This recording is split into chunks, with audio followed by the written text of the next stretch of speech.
Tonight, charges are being laid against a Georgina man after video surfaced of a cat being physically abused. A teen is facing numerous charges after a major collision in Brampton. A minor hockey fight has resulted in assault charges in Newmarket. Chances of snow, Mississauga -5, Newmarket -7. This update is brought to you by Frank Cotolo on 148.ca.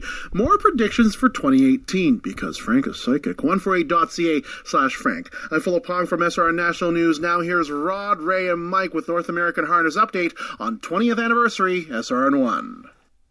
They're heading around the first turn here in the Western Fair Pick 4 with Faxer Theory to the inside, taking the lead from Blue Frost Ballykeel, parked out, moving to the opening quarter. It's these two battling well clear of Barbie Doll in third, and then it's Canta Glide, who gapped the field at the start, in fourth as they move on to the opening quarter in the abbreviated field. The odds-on choice, Faxer Theory, through a 29-3 opening quarter, leads by 3 over Blue Frost Ballykeel second.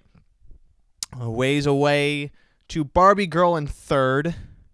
Canta Glide remains fourth. Moving to the stretch first time, it's these two, Faxer Theory and Blue Frost Ballykeel. They turn to the stretch before Barbie Doll, who's about 6 or 7 lengths away from Blue Frost Ballykeel, trotting in third. And then it's Canta Glide going to the half, 102-4. It's the 1-5 favorite, Faxer Theory, soon to be braced perhaps by a challenge from Blue Frost Ballykeel as Barbie Girl begins to catch up in third, now only about 5 lengths off the lead as they turn into the backstretch, chasing the favorite, Faxer Theory. Blue Frost Ballykeel sits second. Barbie Girl is chasing in third as they go on to the 3/4 mark. The favorite is in charge here by 3 lengths. It's Faxer Theory leading Blue Frost Ballykeel to that third panel in 1:35-2, and around the final turn, Faxer Theory still in front by about 3.5-4 from Blue Frost Ballykeel second. Third is Barbie Girl as they come on to the top of the stretch. 1-5 favorite, Faxer Theory. Here comes a late rush from Barbie Girl wide of Blue Frost Ballykeel in a battle for second, but turning for home, Faxer Theory is coasting clear as the odds-on choice in the quartet. It's Faxer Theory winning by open lengths over Barbie Girl, then Blue Frost Ballykeel in 2:07-1, and checking in last, Canta Glide. Let's roll on with the show. The starter has called the field to the Well, gate. I mean, they were called earlier, but who am I to judge? This field is in motion and approaching the start.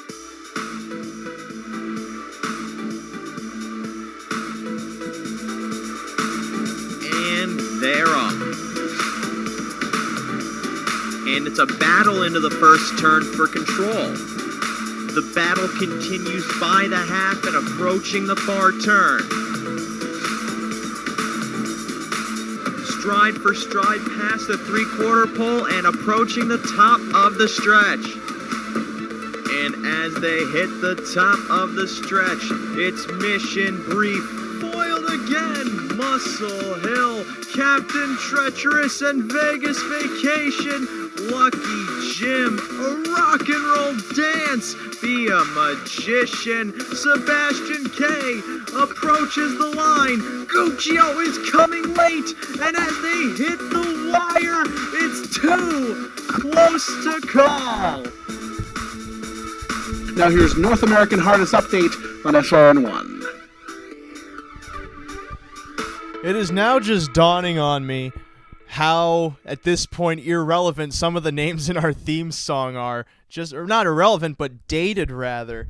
But nonetheless, for those of you who caught the show early on or are tuning in or tuned in at the beginning, because this could be listened in a lifelike state, because it's not live if you're listening to it not at the time. Trust me, this all makes sense. That was the first leg of the late pick 4 at Western Fair, where Faxer Theory, as the 1-5 favorite, strolled around the track in a field of 4 after half the field scratched out of the race. And now that is over. The Pick 4 graphics were tweeted out by our Twitter account at NA Harness Update, and hopefully you saw them. Hopefully you played along. Hopefully you played something that is a decent size minimum to hit it a couple of times, because the short fields in this Pick 4 at Western Fair are going to make it a bit chalky. However, we all advance out of this first leg with the 1-5 favorite, and you are currently listening to North American Harness Update with me, Ray Cotolo, joined by, as I am every week, Mike Pribozie and Rod Allums Jr. How are you guys doing this evening? Beautiful. Beautiful and amazing. That's how about we go for beautifully amazing tonight? Sure. That's the spirit. That's as much spirit as this fly that just got caught in a spider web and yet persevered his way out of it. How about you clean your house? Every house has a spider web, even the clean ones, Rod. Oh my. I want you to show me a basement that does not have a spider. The fly is on the computer now. I want you to show me a basement that does not have spider webs. No. Okay. You'll see one here in a week. 260 to win on Facts or Theory in that first leg of the Pick 4. I'm going to recap my ticket as we move on. For 20 cents, mine was 4 with 3 with 1-2 with 159. It's $1.20. I played it for $1, so that was $6. And I'm currently moving on. Mike's ticket, moving on. I have the numbers right in front of me. He had the 4. He's live to the 3, 4, 6, 7 in the next leg. And the 1, 2, 3, 4, and then all. Rod is alive to all in this leg. And then he needs the 1, 2, and the 1, 5, 9. There's 7 minutes to post for this 8th race at Western Fair. And the 6 opens up the 3-5 favorite. That's a little troubling. Yeah, I don't have that horse. Yeah, you do. I wasn't too interested. Do I? Yeah. I'm looking at the wrong race, maybe. Yeah. Okay, sorry. But aside from Western Fair that we have on this week's show, we have also Woodbine. And it's that inflection. If you say that we're talking about Woodbine, we're not talking about that. We're talking about Woodbine and the Meadowlands, not Meadowlands.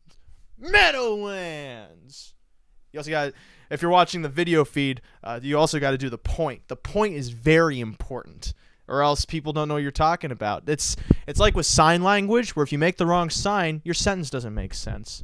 You're speaking with your body. Meadowlands. I'm really proving just how cool of a person I am in the first couple minutes of this show.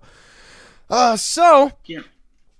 I know you guys are just so jealous of my social status and my Facebook status and my marriage status, which is currently not anything. Yeah. I'm a little jealous. Flamboyant, that's what it is. With his what? I'm sorry, Rod. What was that? I did not hear a word, a sound, a mutter.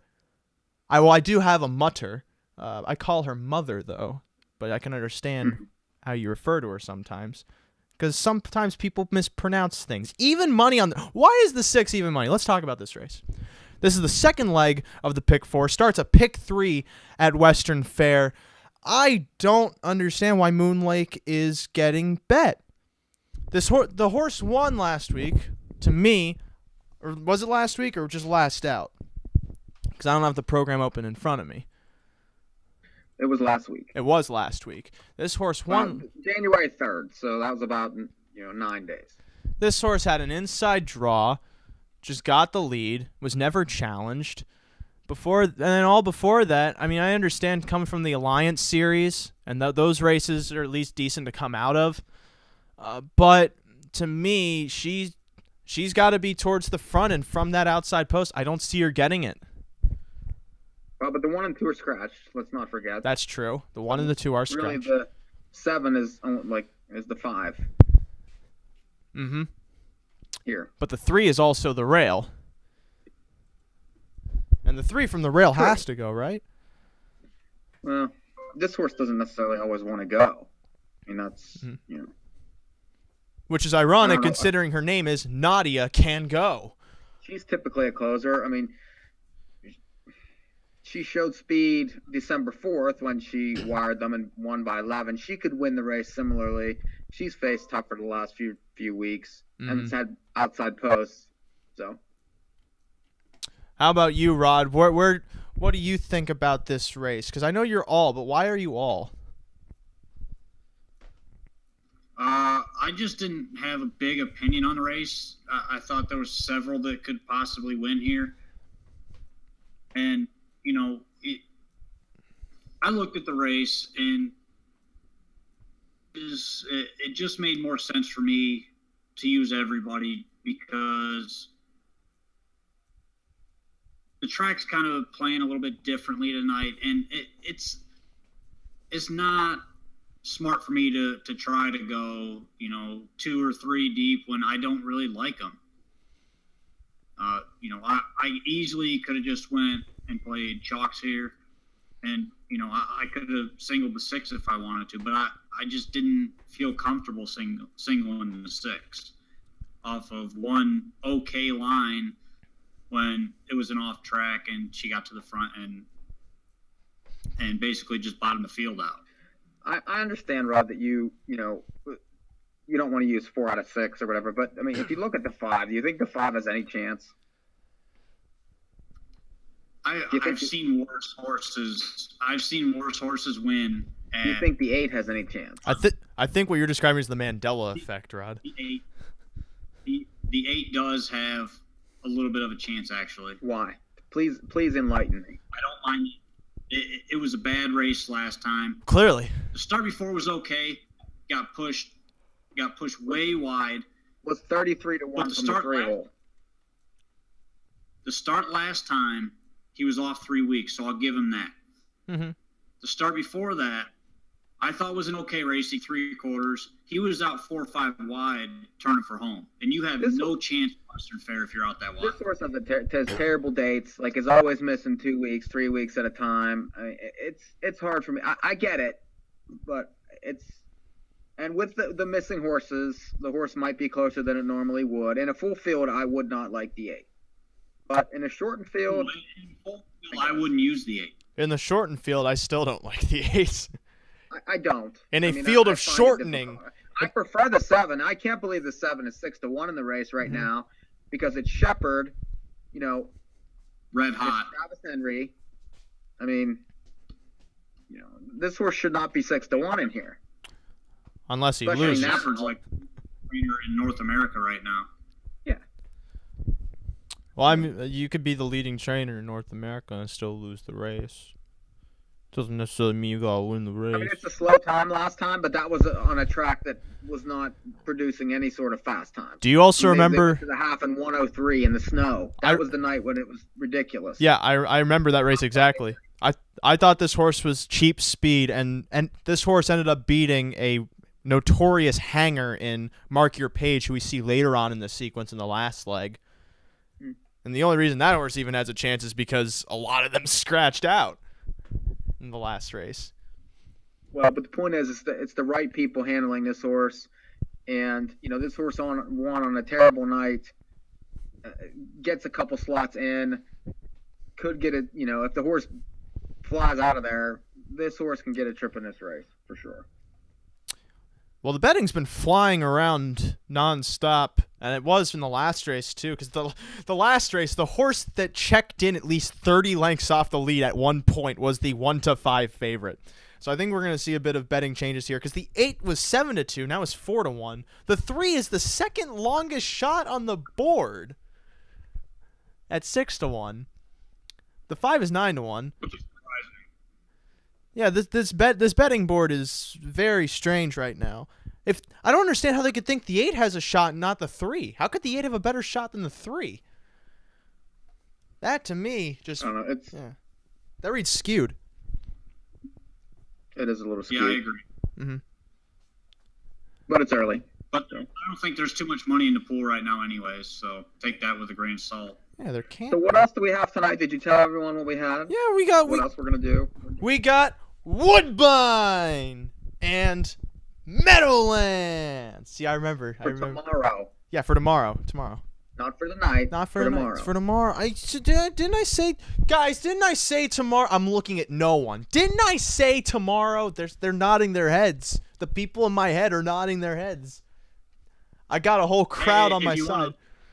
If you want something funny, about it was 2 years ago or so, I was watching the Australian Open tennis finals, and it was a very intense match. Don't you mean in tennis match? Yeah. Oh, yes. It was super intense. And anyways, the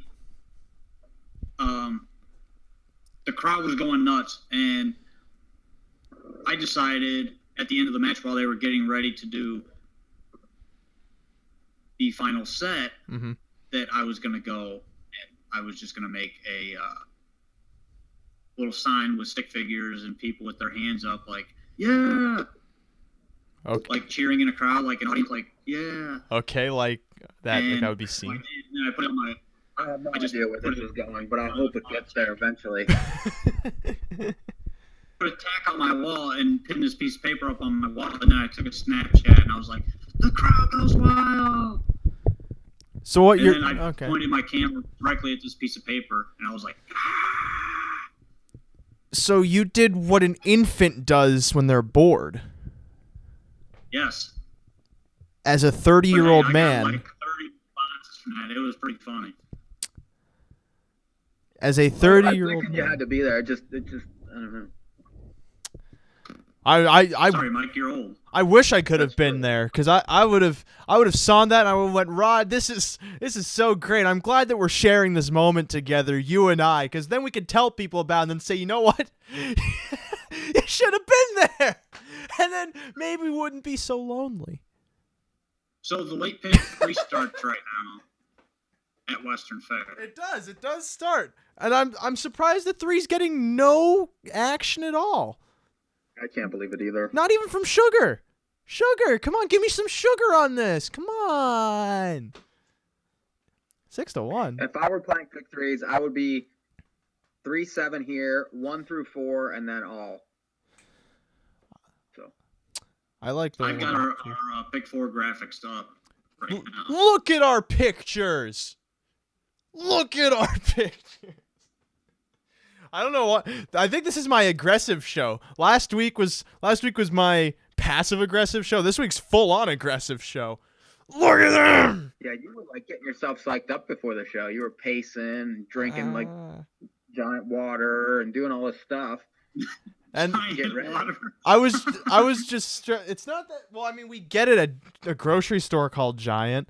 Giant. But as I was pointing at the camera, sometimes I tense up my neck muscles so much that I have to stay in that position, or else I will rip an artery. I'm sure you would. As a doctor, I figured you would understand that. It's not easy to tear an artery. I got news for you. It's also not easy being cheesy. Ladies and gentlemen of the jury, I did not wear that glove. The 6 is 3-5. 3-5. I feel like By I'm. the way, the live feed you are viewing is brought to you by Western Fair. We'd assume we thank so. them for letting us use their feed. We'd hope it's from Western Fair. Tonight's feed from Western Fair is brought to you by the dark web and the Tor browser. Brought to you by Western Fair. I know it's brought to you by Western Fair. I figured we could. I mean, it's from Western Fair. It's their feed. They own it. In order for us to get it, we have to go through them. 1-5 on the 6. Yes, Jeez. we definitely want to thank them for letting us use it, because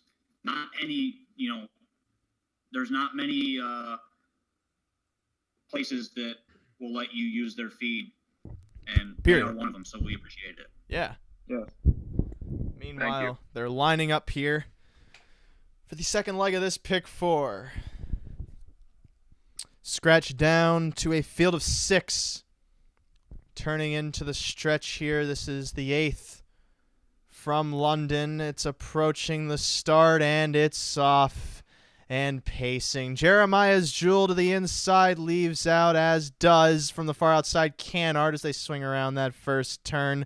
Nadia can go to the inside, protecting rail position, but parked out Jeremiah's Jewel trying to take the lead. Then also wide, Ready Lamar as a Pint of Delicious moves up from the second tier into the backstretch. She's pacing in 4th in front of Moon Lake, second to last. Canart, the penultimate Canart, as now Canart's caught in some confusion as a Pint of Delicious backs up. Meanwhile, Tussle on the lead. Jeremiah's Jewel to the inside, outside Ready Lamar as they go on past that opening quarter with Nadia Can Go sitting in the pocket third. A gap of 2 to a Pint of Delicious fourth. Canart is 5th. Moon Lake is currently 6th and beginning to track Canard as she moves wide into the stretch first time. In front here, Jeremiah's Jewel. Jeremiah's Jewel leads. Ready Lamar still yet to clear on the outside, but is trying to match strides with the leader going to the half. Inside locked in, Nadia Can Go third. Second over is Canart. Then locked in towards the back, second to last is a Pint of Delicious. Moon Lake is third over and trailing as they swing into the backstretch. One more time, Jeremiah's Jewel the leader. Nadia Can Go drafts in the pocket second. 3 wide comes Canard. On her back is Moon Lake, and now they pull. Here comes Nadia Can Go rushing up alongside Jeremiah's Jewel. 3 wide is Canard with Moon Lake chasing them 2.5, 3 lengths off the lead going to 3/4, and Jeremiah's Jewel battles back to the inside of Nadia Can Go. 4 wide is Moon Lake. 3 wide Canard. Nadia Can Go the new leader around the final turn, but Moon Lake is launching down the center of the track. They turn for home. Nadia Can Go a narrow lead. Outside Moon Lake trying to clear in between them. Canart, 4 of them turn for the line. Nadia Can Go. Moon Lake is sweeping by, and here is Moon Lake at 6-5, coasting home. Coasting is Moon Lake to win by 3.5. Second then Canart from Nadia Can Go. And Jeremiah's Jewel, 203 and 2. Jesus Christ, 6-5 on that horse. Wow. Horse took money the whole He time. was going to win the race. I don't. Yeah, that horse raced like she was 6-5. This Yeah, pick, that's a pretty rare move at London. this pick 4 is gonna pay even better now. Oh wow. Well, I don't know about those type of odds in the pick 4. I mean, but still, That horse we weren't was expecting the pick 4 to pay a lot anyway. yeah, with all those scratches. 6, 7, 3, and 4. I will be happy to get my money back. I won't be getting my money back because Nadia Can Go You is have to cash a ticket. Nadia cannot go. Nadia has left the building. So that was the second leg of the pick 4 from Western Fair. We can start doing other things other than Western Fair. The third leg is coming up where Mike and Rod are still alive. Yep. Shocking. Albeit my ticket was $1.20. What do you expect? I'm gonna hit the rest of it. Just watch. Just not gonna have that 6-5 favorite. It's only gonna pay $20. Well, whatever. If anything. If I get my money back, I'll be happy. You say that like it's a. So I'm reading a Max Schulman book. It's called Sleep Till Noon, and what Rod just did reminded me of this one scene where the main character. Well, I don't know if he's the main character yet, but the narrator. He tells this lawyer that he meets while working at a cafeteria in a prison that he has the secret to life, and he knows how to have a successful life. And he says to the 60-year-old lawyer, "You get rich, you do nothing, and you sleep till noon." And the lawyer goes, "My God, son, thank you for telling me. How can I ever repay you?" As if he had never heard such great wisdom. And Rod saying there, "I wish I could get my money back," to me was just as profound. Rod? Wow. Oh. Terrible analogy. That's a great analogy. That was a Maybe you guys should read more books. Should read more books. Reading. those on the computer. Maybe we should cut you off earlier. Reading is power, and knowledge is fuel for more power. Like you're drunk. No, I'm doing the Mick Jagger thing, except with spoken words.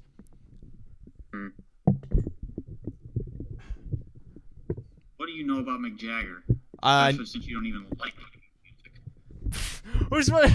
You know, I don't like Mick Jagger, so I can't know who he is. That's how it goes. I'm not a big fan of that Kim Jong Un, but you know, that doesn't mean I don't know him. I have a great relationship with him. I have relationships. Okay, where are we going next? The 9th race of Western Fair, the opening up the even money favorites, the 4. Burst Hanover's the even money favorite? What? But you were questioning all the money on the 6 in the last race, and he just aired. I was just doing the Larry Wilmore bit. What? I don't get why this horse is even money now. Isn't this Robert Shepard driving this one? This is the. Yeah, what's wrong with him? Oh no, it's Lauren House. But I think this is the horse that I remember. Yeah. Oh yeah. I didn't like this horse because she hasn't raced in a month. Yeah, I went away from this one too. Meanwhile, Spicy Victor is 40-1. That's not gonna last. It shouldn't. It can't. I'm calling Sugar right now. I'm gonna tell him fix this. Fix this. No, don't say that. That's the last thing you want to say. That's the last thing you want to say. Currently, $66 in the pool there. So okay, let's not get too excited. Yeah, don't get excited at all.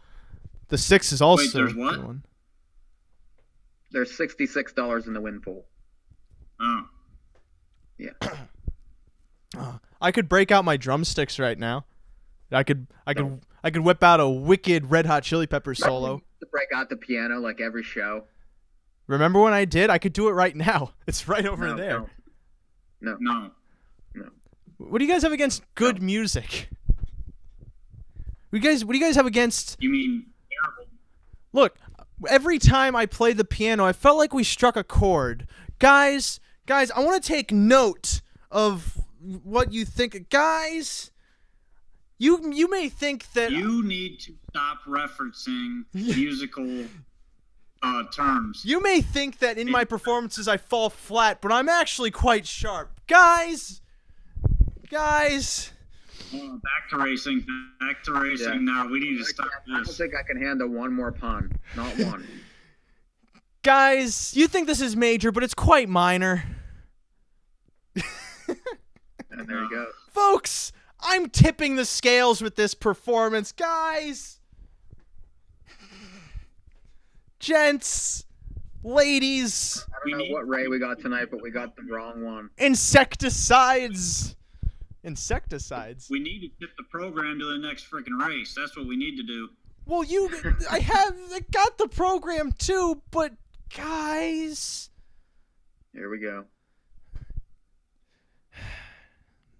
That's not the key to everything, guys. Oh, wow. This next race of Western Fair, you could tell I ran out of them because I'm going back to racing. You only have so many musical terms that you actually know. Which I know most of them, and I deserve a round of applause. Or at the very least, a square of applause, a trapezoid of applause. Whoa. I'll take a woo, but applause are preferable. Don't make me have to hear the applause in my head, because applause leads to voices, and voices leads to bad things. And bad things are happening right now. At least in my pick 4. My pick 4 is dead. My pick 4 ain't dead, neither is Mike's. That's great. Good for you guys. I'm going to send your trophies via airmail or carrier pigeon. I'm going to have to get a quite buff carrier pigeon, though. Like, I'm going to have to get one that's been curling weights ever since his girlfriend left him because he's trying to get back at her. Get one that's sponsored.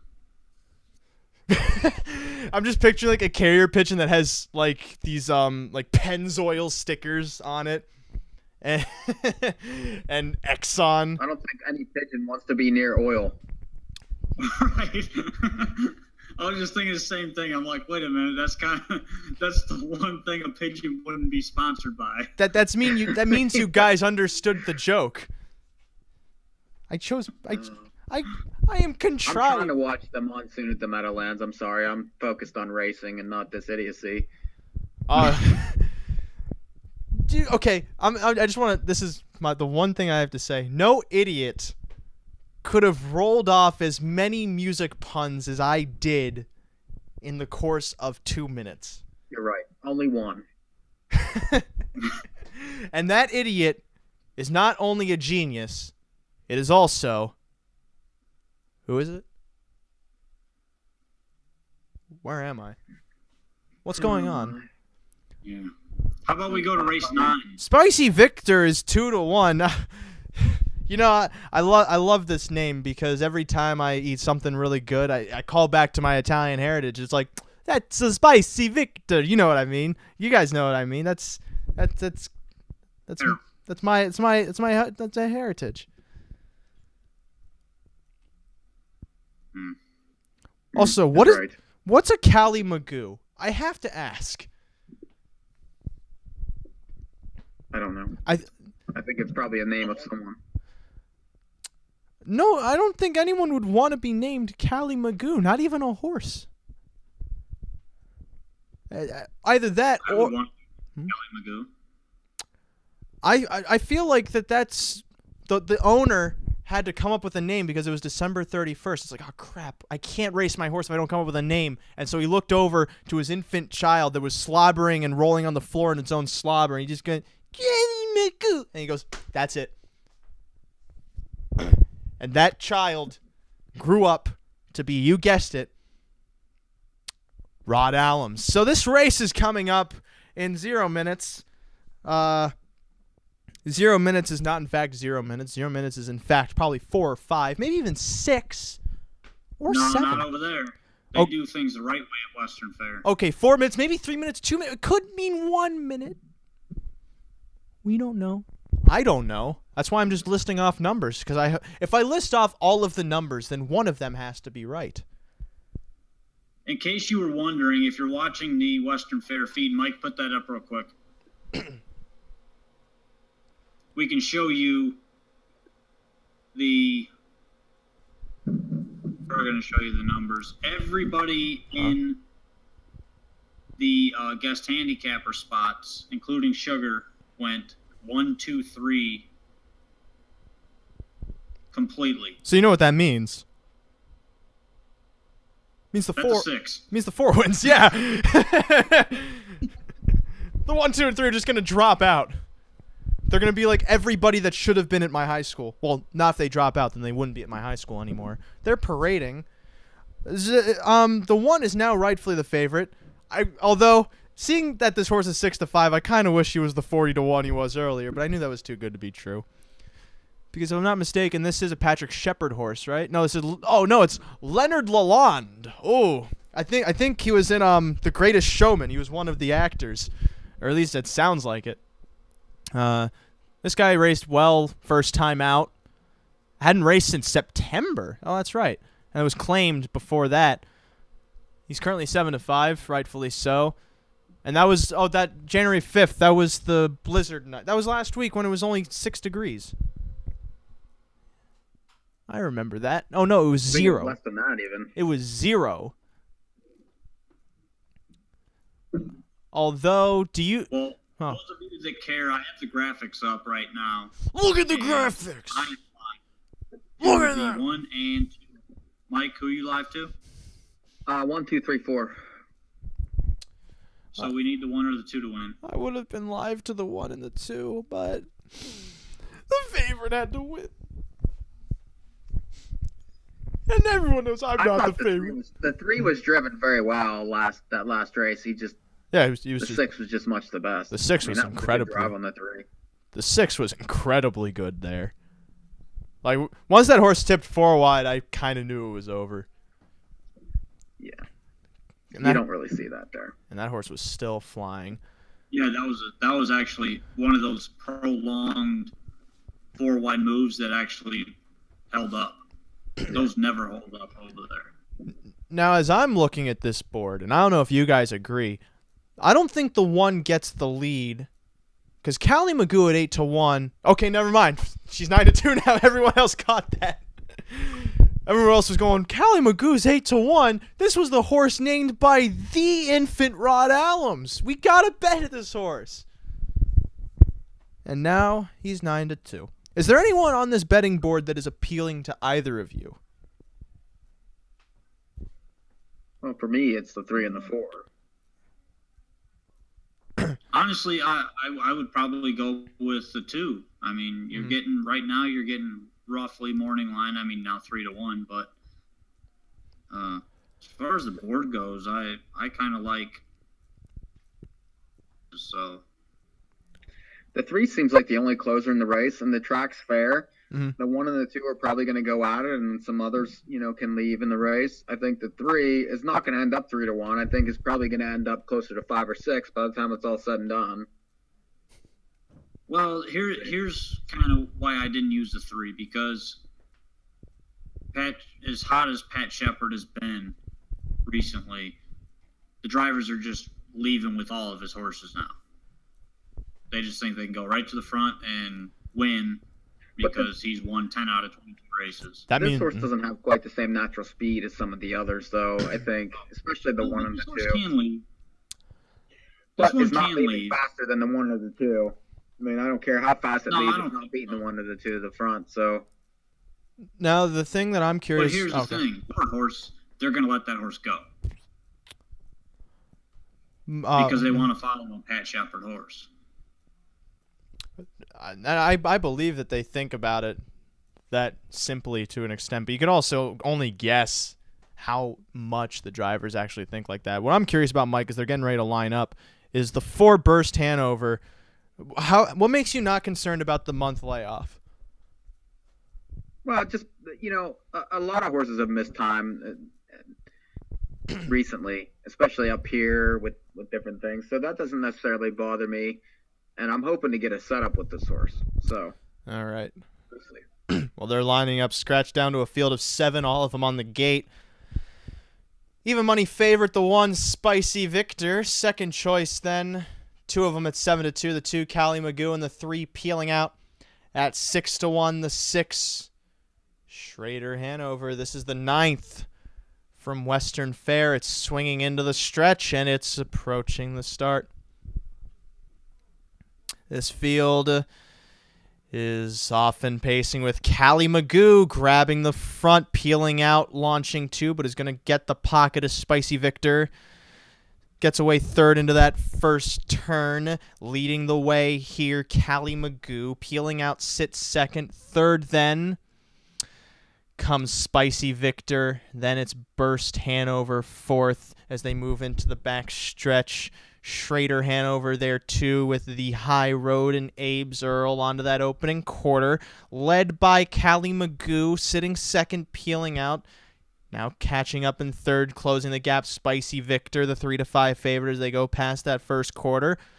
At a time we are not meant to know. Burst Hanover 5th then. 6th comes Schrader Hanover. The High Road is 7th. Abe's Earl is towards the back as they turn into the stretch for the first time. Uncontested, unchallenged, unpressured, unfrettered on the lead is Callie Magoo. 2nd then peeling out.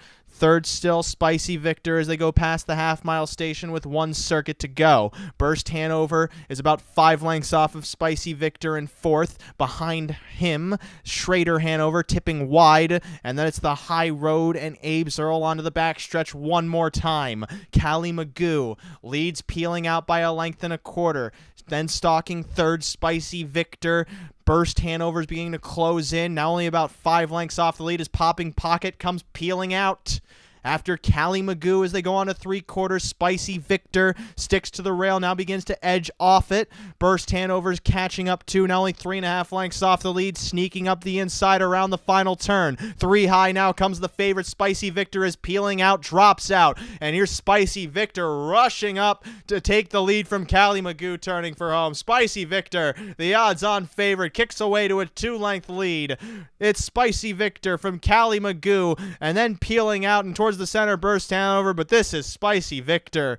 Spicy Victor coasting home from Callie Magoo, peeling out, and Burst Hanover. Did that come? That didn't come in 1, 2, 3, 4, 5, 6, 7, did it? I think so. Oh. It definitely was 1, 2, 3, 4. Yeah. It looked like it could have been 1, 2, 3, 4, 5, 6, 7. For those of you wondering where this show will be going, the second hour will include our analysis of the late pick 4 from the Meadowlands, as well as the early pick 4 from Woodbine, which we could start one of those now, as the third leg of Western Fair just went off. I will... Does it... Oh, crap. Do I have a coin? Do I have a coin? No, but I do have a fortune cookie. And I have a fortune cookie right here. So the fortune side, the side that says fortune cookies is heads. The other side is tails. I'm going to flip it. Heads. Someone call heads. Heads, Meadowlands, or Woodbine? Meadowlands, Woodbine. Call it. Heads. Call the track. Meadowlands, Woodbine. Meadowlands. Meadowlands is heads. Okay, we're going to flip the cookie. It's heads. We're going to Meadowlands, and also I cracked this cookie. I want to redo. I can't. Why do we need to redo? I can't read the. I cracked. I'm just messing around. Rod, the cookie is cracked. This is an element of misfortune. The Meadowlands Racetrack is a time-honored tradition because they race most times during the weekends in East Rutherford, New Jersey, and around the world if you watch it. Not from East Rutherford, New Jersey. Well, you that's the only place you can watch it because that's where it's from. But you can watch it on the internet, on TV, on internet TV, on platforms, on platform television. I could keep listing all the mediums you can watch stuff now on because there's so much technology that we all have just given up. The 8th race tomorrow evening at the Meadowlands kicks off this sequence. And as I open up the program, the 8th race, yes, the classic, non-winners of 15,000 in their last 5 trot. This used to be the sequence that opened up the pick 4 almost every week back when we did it on Fridays a long, long, long time ago, back in the days of my youth when I would play stickball in the cornfields with my neighbor Ezekiel and his cousin Tom III. Tom the Third, actually, not Tom a Third. Why would he be named something stupid like that? It's an insult to his parents, really. But this race is an insult to no one. This is a decent race. We got how many lining up? We have 9 horses lining up. A bunch of this basically is a class shuffle. This entire race, even though it's an hours of 15,000 class, we got horses moving up and horses moving down. And we got some that are just like sticking right in the middle. But this was a hard race for me to read. I spent a while looking at this one to figure out how to go. And Mike, starting with you, you thought this was fairly wide open too because you're 4 deep. 4 deep to start. The one, B Yo-Yo, comes back to the favorite track. I mean, this horse loves the Meadowlands, is a monster here, and has been racing at upper levels at Yonkers. And this horse is always capable of winning, especially getting back to the big track with a huge rally. So I think you need to use that one. 5, Iron Mine Bucky. This horse is a class horse and has been racing okay at the top level. It's a bit every other and, sometimes needs a setup. But I think the horse is, a decent morning line. You're going to get a price. It's going to be ignored with some of these others in here. The 6, Explosive Man. That horse has won 4 in a row at Philly. Just keeps getting better, it seems, and now it comes to the big track. I think that horse needs to be used. And then the 9, Sterling Cadet, has raced at top levels. Last time I thought was like an acclimating mile. This time should be, ready to go. So 1, 5, 6, 9 to start. Now, Rod, as I listened to Mike, I heard the same tone and pitch, and I'm wondering if you agree with the numbers of the horses he has. A couple of them. I'm going 1, 5, 7, 8 here. Those are different numbers, yes. Yeah. The one, this is a big track horse, and he loves the Meadowlands. I think he won.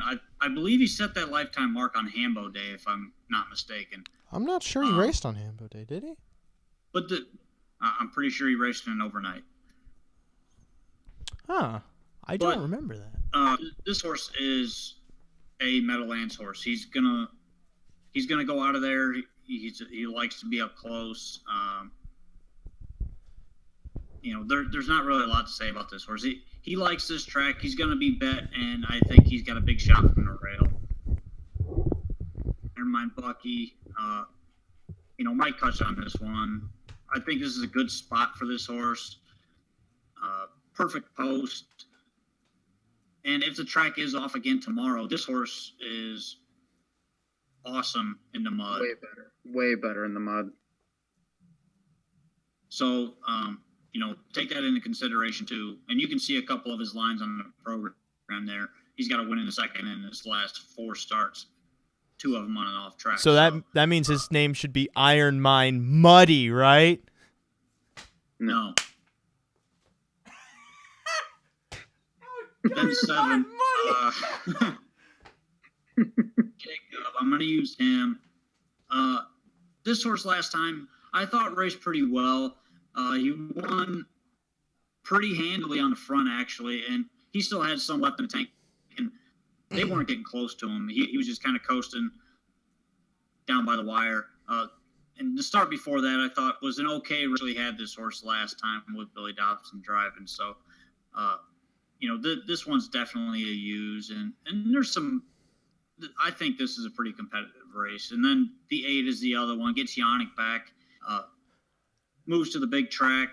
Was facing tough horses over at Yonkers. And, doesn't really pop out in the program because of those that last race. He was winning that race and made a break. So form's good. Moving to the big track is probably going to help this horse. So that's why I'm going to use him. 1, 5, 7, 8. 1 second. What? I would like to introduce you to my number 1 fan. As for this race, for those of you not watching the video, I grabbed a box fan and I showed it on the video. And now it's time for, even though it's January, not October, I'm going to do horror handicapping. All right, so, this race was all right. I agree with you guys. What? There's way too much glare. Better? I'm trying to make this spooky, Rod. Don't ruin it with technicalities. It's not spooky. So this race... Spooky is your hair. No. Your hair is almost nothing. Actually, you reminded me of something. That's why I'm wearing a hat. Rod reminded me of... That could be one of the funniest things he's ever said on the show, seriously. Well, Rod reminded me of this one time I ran into a bald guy, and I asked him, why are you bald? And then he said, well, you see, my hair and I had a falling out. This race, I'm too deep. Nothing? Wow. Too deep here. I start with the 6 Explosive Man, because I did have B Yo-Yo on my ticket originally, but I've not been a fan of his last few starts, even though he does race well here at the Meadowlands. If I look back at the program, he hasn't been at the Meadowlands in a while, but at the same time, his last couple of lines are hard for me to take him off of, even though he's dropping in class here. He draws the rail. I think he's just going to be over bet, and there are horses that can beat him. I used the 6 Explosive Man, who's coming in off a 4-race win streak, moving up the class ladder at Harris, Philadelphia, and looking at his lines at Philly, they're much better than the lines B Yo-Yo was putting in, and he won against the level similar to the one that he was in against. last out. Although he hasn't raced in a month, and that's kind of worrisome. However, at the same time, this horse is coming in on such a good streak that I can just assume that, Mike, what's wrong? Well, you think the horse is going to drop dead? You just contradict yourself. Like every other statement is just like refuting what you just said 5 seconds before. Just talk about the race. That's what I'm doing. I'm saying the 6. Okay, good. And then I also have the 9, Sterling Cadet. If anything, Mike, what I'm showing is that in handicapping, there are many rule breakers. The 9 Sterling Cadet is, I think, Mike, you and I agree that this is kind of the price horse, because this horse is not going to take a lot of play from the outside post, even though he's dropping in class. Also has Vincent Ginsburg in the bike, which can only benefit us in this sequence. But that was his first start in at least a month or so. Yeah, because he scratched lame on the 16th. And that was a decent race going up against preferred trotters. He just kind of gave chase. He finished 5th, coming from 28 and change. Dropping in class here seems like it could help him improve, but at the same time has an outside draw. Would have to kind of get dragged into contention. But if he does get dragged into contention, he could have a shot as long as he is dragged into contention the correct way. If he's dragged into contention the incorrect way, things could go poorly. For his favor, anyway. Not to say that anything bad would happen, it's just he might lose. I'm 6'9". I think B Yo-Yo is going to be over bet. And Iron Mind Bucky, I think, is going to go to the lead and quit. That's how I see it. And I would drop this mic, but, however, it has tape around it because it's taken one too many blows. And we can't afford any more. Where are we at Western Fair? Because that was the first leg at the Meadowlands. We are looking for the 5 or the 9 because the 1 is paying $4 for 20 cents. Woo! Woo! $4. Oh, God. If I get that money, Rod, you know what I'm going to do? The first thing I'm going to do, I'm going to buy a swimming pool. I'm going to fill it with the money that I win, and I'm going to swim around in it naked. I'm going to do a backstroke and a breaststroke and a hip stroke and every kind of stroke that is possible, even a brain stroke. I'm going to die in this swimming pool, and I'm going to ascend to the heavens with my money and my swimming pool. What? Why naked? Did I say naked? You did. Oh. I guess that was a Freudian slip, I guess. I guess that I must have just said it as a slight detail. I mean, I don't think that I... What are you doing? I don't think that I necessarily said it, but maybe I did. For those of you who were wondering what I was... Okay, fine. I was going to explain. I am live at Western Fair to 159. They are paying $4 for 20 cents. 15.10 on the 5 and 75.30 on the 9. So we're rooting for the 9 here. If anybody was well... Mike, who you live to? Okay. Oh, but I don't know why. If anybody was well-versed in what... Okay. If anyone was well-versed in what I was doing, they would know that I was just ripping off Andy Kaufman. Which, Andy, I'm sorry, but gosh darn it, you were brilliant. And I was looking everywhere in my office as if Andy's just around me. How selfish of me to think that Andy Kaufman, his spirit, would be around me. Maybe it is now that I do that. This race, I was alive to the 1, 5, and 9. I like the 9 and 8 to 1 here. I think that's a decent price. But the 1 is definitely the horse to beat. Not only because he's 3 to 5. I thought the 5 was the horse to beat. Really? You think the hanger is the horse to beat? You think the horse that hangs? The horse that doesn't pass? Think he's the one to beat? This is good enough. Oh. I mean, good enough is, in fact, a good enough answer. 1 to 5, though, on this one. If I'm not mistaken, looking back at the past performances, we're going to get to the second leg of the pick 4 at the Meadowlands for tomorrow, into the second hour once this race goes off. You're going to have to listen to this RN1. Yeah, you're going to have to go to 148.ca/1. Whoops, sorry. It's maybe not like we're a radio show or anything. I don't know what I'm doing with the microphone. I'm just waving it around right now. Michelle's Deuce moves up in class. Oh, it's another one of those shepherd horses. This seems kind of like a Moon Lake horse. Moon Lake was Coulter. That was a Coulter horse, right? Yeah.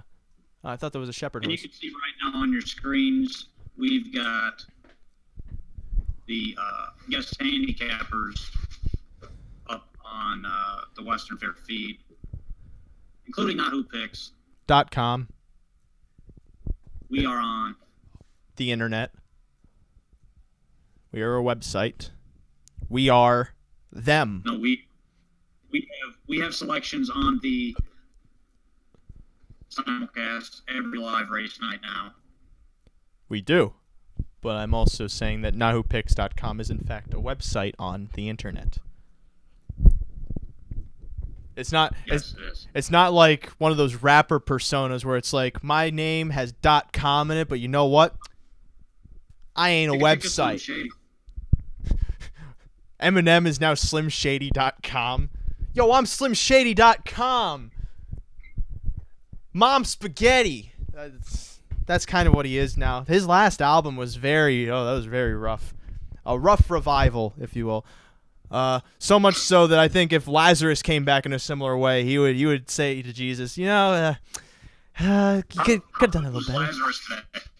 What? How do I get to Lazarus from that? No, how good was Lazarus today? Wait, the horse? Did you watch his race today? Who is he? What? I don't know if you're talking thoroughbreds or harness. No, harness. Harness where? What's wrong with you? Where? Australia. I don't know. There's a Lazarus? Well, it makes sense that he came back, but as a horse? Dude, you're going to have to watch the replay of Lazarus today. It's not the Inter Dominion. The Inter Dominion already happened, right? I believe that's what it was. He was 3 wide the entire race and just got beat a nose. Well, you know they're bred to do that. Just horrible. I've never seen a race like that in my life. I mean, the closest would probably be Life Sign, except Life Sign was such a wussy. He was only 2 wide. He could have gone wider. He should have gone wider. What am I doing with my life?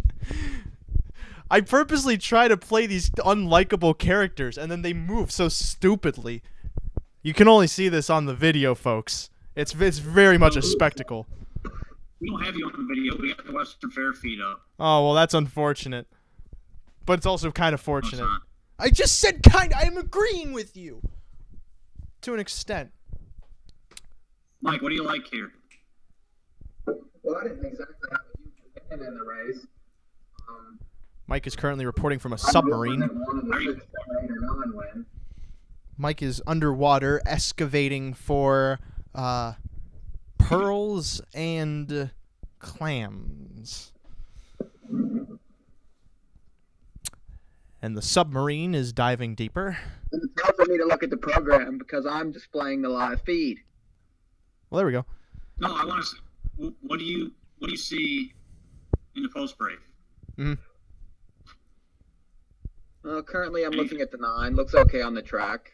I think 4-1's way too low on that one, though, especially with the connections. Oh, yeah. Yeah. I mean, I prefer, the 5, the 6, especially with all the scratches. I definitely know you prefer the 6. Scratches really changed the whole dynamic of the race. Rod, you just made a race sound, and I'm oddly proud of you. And also offended. Don't use my sounds. I don't know what sound that was. Yeah. That's my sound. Like that. It's my sound. Don't do that again. I said it was early. Is there anybody, Mike, on the board currently that you'd be considering playing? Well, the 7 at 10-1 doesn't look horrible. Especially now, drawing in the 4 post. Mm-hmm. And that makes a big difference for that one, for sure. If I look back to the 7, 2 starts back, tried to wire the field. 3 starts back, showed some speed. This race, by the way, they are going to have 4 on the gate and 2 trailers. That's a spicy victor. Ooh, full circle. But that's what Rod tells you there is too. Like the 7 can blast off here, and get an early position. Mm-hmm. With that sort of setup. Do you think that makes a big difference? Do you think the 7 has the stamina though? Well, I mean, it just depends how it sets up. I mean, the 1 could retake and then sit the pocket. That makes a big difference also. I feel like it's the big thing I thought with these high 5 races, and obviously that changes now with all the scratches, but I've noticed that the 9 post seems to get there quite a bit. Hit the ticket, whether it be 2nd, 3rd, 4th, 5th. Mm-hmm. The ticket quite often in these high 5s. I was just going to mention the fact that it seems like a conflict of interest that Sugar Doyle does not in any way have Shake It Sugar. I think that's last week he actually did say it was his namesake, so. Well, but I mean, you go do something about that. This race is lining up. 3-5 on the 1, Michelle's Deuce. Second choice at 2-1, the 5, Mark Your Page. Third choice then at 4-1, the 9, Mark of the Town. Let's make this my most grandiose call. It's the 10th from Western Fair. It's at the start and it's off. And pacing, Kelly Ray from the center of the track, showing the most speed. Michelle's Deuce to the inside, protecting position. Then Mark Your Page gets away 3rd around the first turn. Shake It Sugar is 4th. On the rise from the 2nd tier, gaps a touch in 5th, wide of him 6th. Now tucking in towards the back. Mock of the Town, single file down the back stretch. Kelly Ray leads the 1-2 favorite, Michelle's Deuce, but not for long as she pulls out of the pocket and is brushing up to take the lead. 3rd, then Mark Your Page. 4th, Shake It Sugar. 2-length gap back to On the Rise. 5th, Mock of the Town is currently 6th as they swing around the far turn for the first time out of 3rd. Mark Your Page enters overland up to challenge Michelle's Deuce as they turn to the stretch first time. Mark Your Page draws alongside the favorite and matches strides coming to the halfway point. They separate 2.5, 3 lengths from Kelly Ray in 3rd, now 4th. As Shake It Sugar takes the 3rd spot wide of her. Then comes as they move into the turn On the Rise, tracking that move, trailing Mock of the Town into the backstretch. They come, and outside, Mark Your Page yet to take the lead from Michelle's Deuce, but is going to clear now, heading to 3/4. Then it's a gap of about 4 to Shake It Sugar in 3rd. Wide of them, On the Rise takes 4th.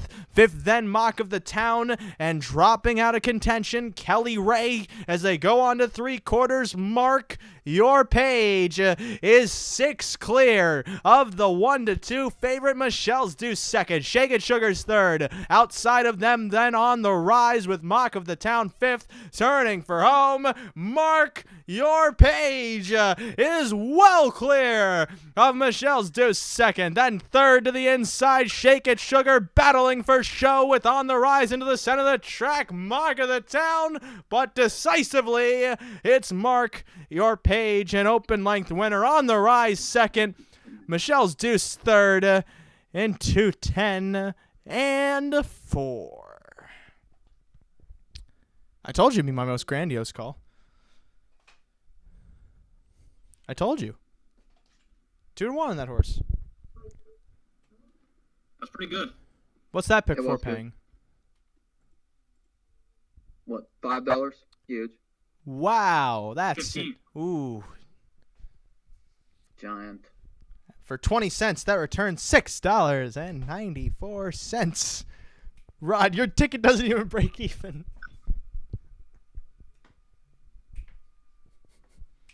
Oh yeah. Wait, that was a $1 payoff?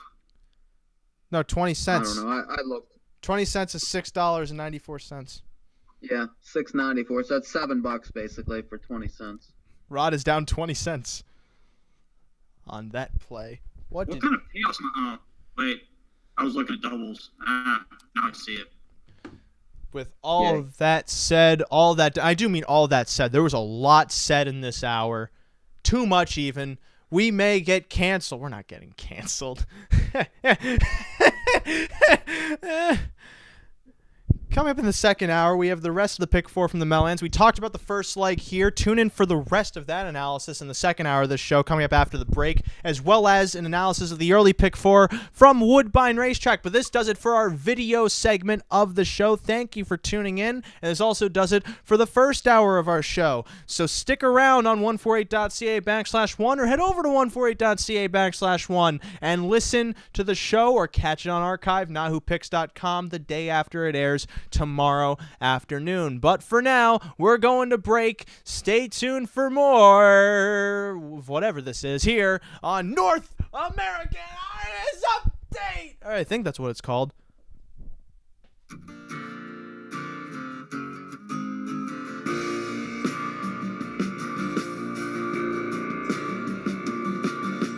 Betting Taylor Swift every night inside the Oculus Rift. After Mr. and the Mrs. finish dinner and the dishes.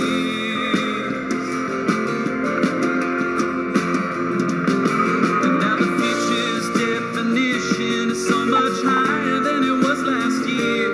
It's like the images have all become real and someone's living my life for me out in the mirror.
Plugged into our hubs, skin and bones, a frozen smile on every face.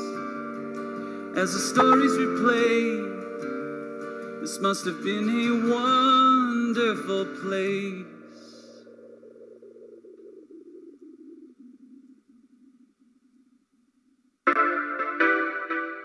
Philipanga Woodbridge. A teen is facing numerous charges after a major collision in Brampton. Police accuse a 15-year-old boy of stealing a car Wednesday evening, then crashing it head-on with a minivan in front of Brampton Civic Hospital. The occupant of the minivan remains in hospital with minor injuries, while the passenger of the stolen car had to be airlifted to Toronto with critical injuries. The boy, whose identity is protected by law, faces charges of theft, failing to remain at the scene of a collision, dangerous driving, and 3 counts of breach of recognizance. Charges are being laid against a Georgina man after video surfaced of a cat being physically abused. Police say several people approached them after seeing an online video of a man hitting a cat. Officers identified the man and raided his house with members of Ontario SPCA. The man is facing animal cruelty charges and is expected to appear in Newmarket Court early next month. A minor hockey fight has resulted in assault charges in Newmarket.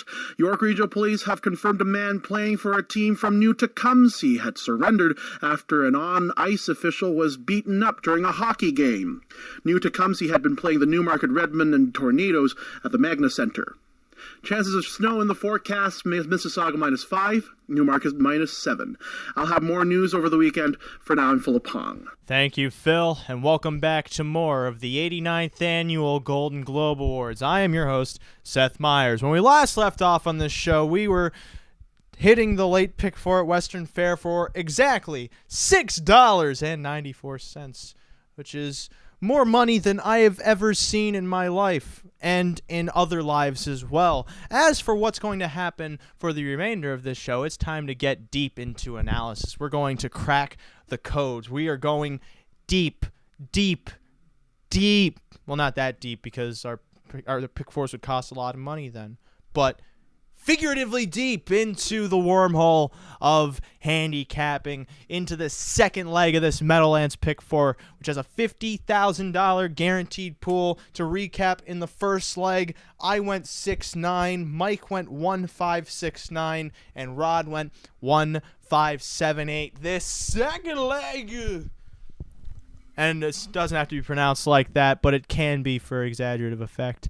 Second leg of this pick four is the 9th race. Ours is $16,000 in their last 5 starts pace, with other tagged on conditions there to make sure that you get decent horses in. Got 10 horses going to post here. I thought that this was a very interesting race. Yeah, I still had to narrow it down. Rod, though, I'm curious why you're so confident in the 6 that you singled him. Because I almost singled him last week. Why am I echoing? I don't know, but you're fine now. Okay. I almost singled him last week. He was a big long shot from the outside, and I ended up using like one other horse with him. And he was absolutely flying on a track that nobody would. Well, this was 2 weeks ago now. Mm-hmm. He was flying on a track that nobody was coming from back there. And if he was anywhere closer, he wins that race for fun. So with that, I think he is the best horse here. There's no class difference for this horse in this race.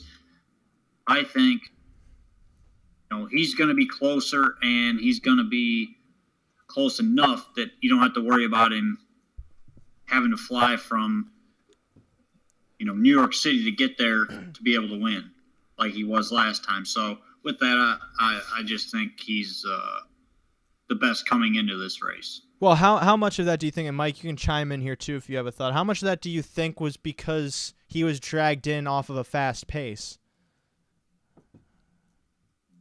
Well, I don't think he was drugged in that night. Okay. I don't believe that for a second. Actually, this horse,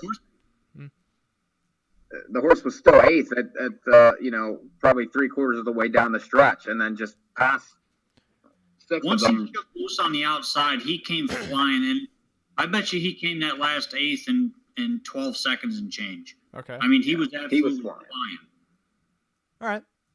I agree with him. Okay.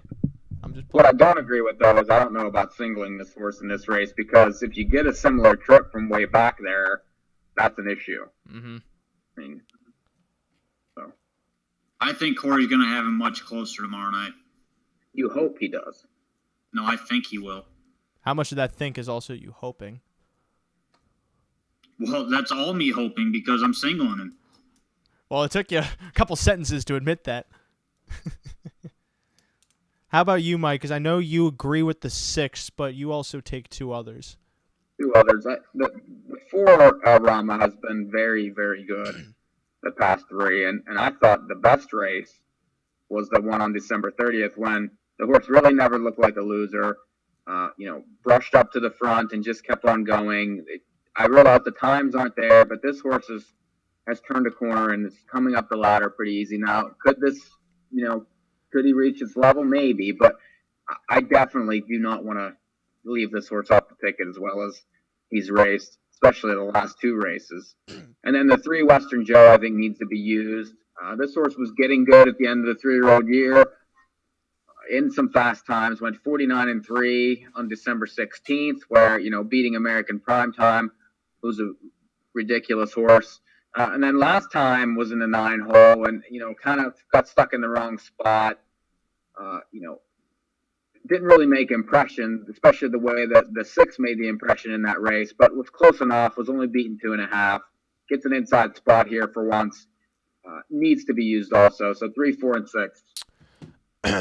For me, I saw a lot of horses in this race, but I was able to somehow narrow it down to 2 for cost reasons. I agree with the 6, all black stride. And I'm also equally hopeful that this horse is a bit closer to the pace, but at the same time, I recognize that might not also happen. Maybe, just maybe, because he draws the center of the gate, that might equate to him getting towards, the center of the pack. That would probably be the best spot for him because he gets second over, and second over seems like the kind of trip that he could benefit from, which is also kind of a dumb statement because any horse can benefit off a second over trip. But he's kind of obvious here. The other horse I threw on that was really interesting to me is the 8, Sweet Beach, shipping in from Harris Philly. Hasn't raced since the 17th, so that's a bit of a caveat. But the horse rode the rail the entire way there and finished 5th by 2 lengths, gained ground in the stretch. 3 starts back against numbers of 20,000, was bet to be the even money favorite and wired the field. The start before that was bet to be the 3-2 favorite and wired the field after going first over against numbers of 18,000 in their last 5. He just has these 2 starts that aren't necessarily terrible. They aren't him winning. That's the only thing. And it seems like moving to the Meadowlands and also picking up Pat Barry, this horse could be a decent price in this race and could get a decent setup to somehow get into contention. El Rama, for me, I like the fact that he's moving up in class and he's sharp coming up. He could be a decent price here too, and if he is, I definitely recommend using him. However, I did not, just because I feel like if he's the one going first over, then that'll bring other horses into the race, especially the 6, all black stride, who has a bit more class on this field. And I took a major class angle on this race with making my decisions, so I'm 6-8 in that second leg. The third leg is the one that comes after the second. It's also race number 10. Hours of 11,000 in the last 5 starts. Purse of 13,000 on the line. I thought this was another interesting race. There's 9 lining up here. I'm 3 deep, but Rod, you are 6. Why? That's a lot of horses, Rod. That's too many horses, but convince me. That's not too many. So I said convince me. This is a race I thought was wide open. You got an Ohio shipper coming in, going to the big track for the first time. I think that's the one Ideal Rocky. And he's dropping out of the opens over Dayton and Miami Valley. Those are actually really, really tough fields there. I mean, Manhattan Beach has won 2 of the last 4 weeks there, you can see in the program. So, and we all know this horse from the Meadowlands. Don't overlook this horse because he hasn't been racing there. He's got a big shot. The 2 I used, I think he's pretty obvious to have, along with the 3. The 4, I like this horse. He was in with Bullet Bob last time, who was really good. I thought he would be a little bit better last time, and he just kind of went along with them down the stretch. But I think he's good enough, and he can win the race. 5, Jacks are lucky too. He's got a shot as well. He's just going to follow the 4, I'm hoping, and I think he's going to be an okay price as well.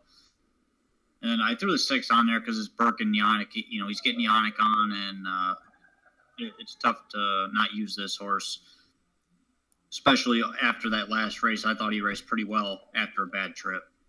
So 1 through 6.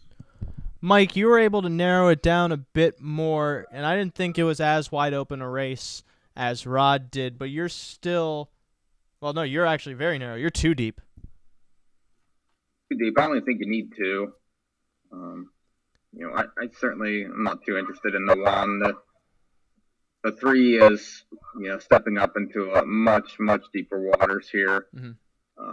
for the horses I like, the two All-Star Partners had terrible posts and has been fast away from the gate and flying these 54 halves and not being able to finish. But it's getting picked off by, American Primetime. Johnny Q beat this horse who, that horse got a setup that night.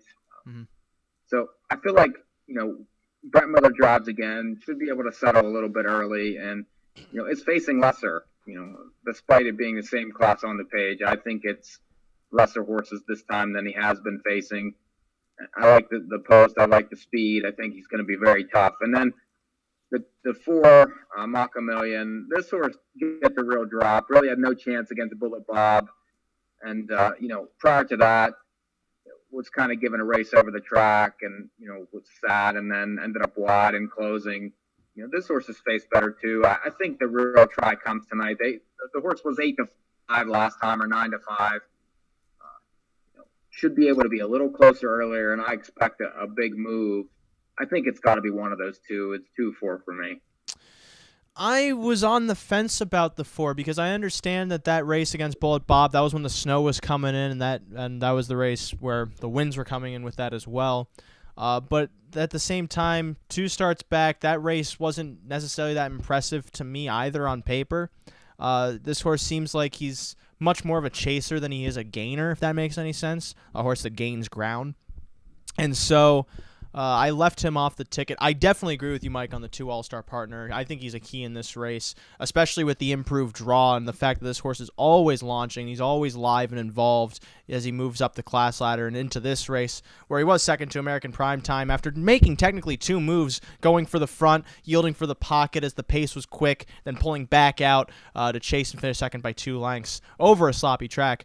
This horse is hopefully going to get overlooked, judging by the 5-1 morning line, but that's probably not going to be the case. I throw on Frankie's Beach Boy just because in the event the pace does set up like that, this horse raced well, albeit against weaker competition, to capitalize off a similar trip. If the pace is somehow quick like it was with All-Star Partner finishing second last out, this guy yielded for the pocket, went back outside, and he kicked away to win by 3 lengths as the 8-5 favorite. 8-5, 8-5, 4-5, 7. It's some kind of favoritism that's not odds on. But this horse might take more play than he deserves, moving up in class. However, he's still sharp coming into the race. But the horse I find the most interesting that I threw onto my ticket for a bit of a price is the 8 Big Top Hanover. This horse raced a lot better in that Bullet Bob race than I think Maka Million did. Even though he rode the rail most of the way, he gained ground to finish 6th, coming in 27 and change. He was one of the few horses that was able to come home in under 28 in that race when the winds were kicking in. Before that, was in the preferred handicap and was just... he didn't get away well. He chased horses. He was clearly in over his head on that sloppy track. He won off the rail then 3 starts back at Harris Philadelphia and had a decent race at Pocono as the favorite in his first start in a month. This horse to me seems like he's revving back into form. And in this dropping in class up against a weaker field, this horse could end up coming into contention late, and he's going to be a really big price to do so. So I'm 2-3-8, hoping for maybe a bit of a price, but also a bit of a price with All-Star Partner. The final leg, then, is race number 11. I don't know if you guys have anything to add about Big Top Hanover, because I know that's kind of an outsider in that race. He is an outsider in that race. He's literally on the outside. All right, then. The 11th race is the last leg of the sequence. Now there's a $5,000 the last 5 starts. Purse of $8,500. Field of 10 goes here. Starting off with you, Mike. You are 4 deep. 4 deep here. Really liking the 1. 1 is a lovely number who draws from numbers of 8,500, who draws the rail, who raced pretty decently, 2 back at the same class level. Had some, decent odds. If you look at the race, there's just not a lot in here. And this horse actually has been dropping, gets to a level that I think should be able to contend despite its, being camera shy. The last time this horse was in the 1 hole was closer and made a good close. Was 27-4, 27-2, 27-2, 3 out of the last 4 races. That wins this race, I think. The 2 perfectly close. The third time back. First up, basically parked out the entire way last time against El Rama. So I have to use off that line. The 6, Cotariel. This horse, had a terrible post last time. Finished up a little bit to be 5th. Prior to that, in the G Notes final, that was 3 weeks prior. Got a check to be 4th. So is contending. Just the kind of horse that might be around late, and if it falls apart, I want to have. And then the 10 Nobles Finesse. This is a horse that I really liked back in November when he won in 51-4, and then kind of bounced after that. Got a 6 scratch, came off of that to be just terrible. Then got a 9-hole again. This horse drops, is very capable. I mean, if you look at that line lays over this field. It just all depends on who shows up, and I think the price will be right. So 1, 2, 6, 10 to finish. Rod, you're somewhat on a similar page, except you're not, because you have one different horse. Yeah, I'm going 1, 2, 5, 6 here. The one I think is pretty obvious. Mike said everything you need to say about that one. The 2, again, parked every step last time, and the start before that, actually several starts before that, I don't think this horse was big on the small track. I think he's going to be better on the big track. He gets Corey Callahan tomorrow night and an inside post, so that's why I'm using him. The 5, I put him on there, first start over the big track. He was racing against 40 claimers at Yonkers, which are very tough horses. And compared to this field, I think those horses are much tougher. And, he made quite a bit of money last year as well. He only won 1 race, but he was close in, half of his starts last year. So, I do think this horse is got to kind of prove himself. He's been off a month, but I do think he is capable, and the move to the big track against a field like this, I think he's got a big shot. And then the 6, was just too far back last time, raced pretty well. He may be leaving. Pat Berry likes to leave with quite a few horses, so I throw him on as well. And if he's close, turn for home, he's got a big shot too. So 1, 2, 5, 6. The 1's pretty obvious. 1 is a lonely number, and it quite is in this instance. Well, it would be if I was the only one that used him. But there's not much more to add to him. The 6, Kotari Yale, we've kind of said enough about him. The one thing I do want to note is that his last start from the 9-hole was his first start in 20 days, and he came from off the pace to race well to finish 5th, and that was also following the G Notes final, which we know horses tend to race fairly aggressively in those races because they go for big money. So this horse could be better second start, albeit he hasn't raced in at least 2 weeks, but still it's the second start off of a break nonetheless. The horse I throw on, I have a lot of interesting horses I throw on for price reasons, and this race is no different because I also am kind of intrigued by the 9, Mr. Bailando, who's coming in off a first over trip where he faltered to finish 9th against numbers of 5,000. That was after dropping from the numbers of 9,000 level where he parked to the quarter and chased Kaylee's Shake and Bake Stars and having much better horses and put in a much better effort there to finish 6th. That was back on December 9th. His most recent start was December 28th, so there was a 19-day gap between there. And then before that, parked the entire way against numbers of 8,500. And the start before that, parked first over against 8,500 again. This horse has a ton of back class looking even further back. So this horse has been dropping down the class ladder. The horse has the speed to get into the race. It's just this horse has not had the trips at all to be involved. He's been more of a catalyzer, if anything, prompting the pace, prompting pressure, prompting anything except himself to win the race. He's going to be a gigantic price here with trainer Tim Lancaster in the bike, and to me it seems like both of you are just uninterested in this horse, but I am, and I'm 169 that last leg. I'm not interested in that horse at all, especially with Tim driving. Something was not right with that horse last time because when Andy pulled him, he literally took 2 steps forward and then went straight backwards. Well, that horse was moving into a 55 half to take the lead. Yeah, I thought he was going to clear the lead, and he wanted no part of it. As soon as he put a nose in front, he just completely stopped. And So either maybe he choked or maybe he bled or maybe something. Yeah. Something obviously happened. Yeah. Which to me, so he's got to show me more, and I think that's why Tim is driving the horse tomorrow night, because he needs to figure out what's going on with the horse. Now, would you be more interested if you got a driver change? No, because Tim is driving this horse, and How do you know? he's going to drive this horse. He needs to figure out what's wrong with this horse. What if the turnpike closes and his truck can't get there? Then the horse is scratched. What if the horse doesn't scratch and his tractor doesn't get there? His tractor trailer. I'm trying to come. I just don't like horse. I'm not a fan. I think he needs to show me that he's coming back into form before I try to put any money on him. Well, that's fair enough. At the same time, too, I feel like the horse could be ready to go first out if there turns out there's not much wrong.